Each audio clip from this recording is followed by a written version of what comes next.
Hi, I have a question. Okay. What's your name? My name is Sheila, and you talked about the three parts of a healthy order, and you talked about the entry, the target, and the stop is the insurance policy. Now, how tight or how do you determine what the stop is, or how close to your target do you put the stop?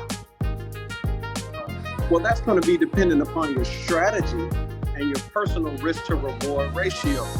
Have you ever traded before or no? Yes, I have. Good.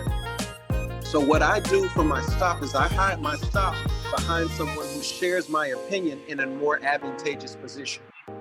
If I sell 13s and the seller above me is at 20, then I have to hide my stop behind them. See? Okay. However, you have to also determine the other part of that is your risk to reward ratio, because you can't negative risk to reward and think that you're going to come out positive. I'm not going to risk 10 ticks to make 2. You see what I'm saying? I'm not going to risk 12 points to make 4. That's negative risk to reward ratio. We have to have positive risk to reward ratio. So if I'm going to get into a trade, I'm going to make sure the trade I get into fits with my risk to reward ratios that I've chosen for my own style of trading and for my trade plan.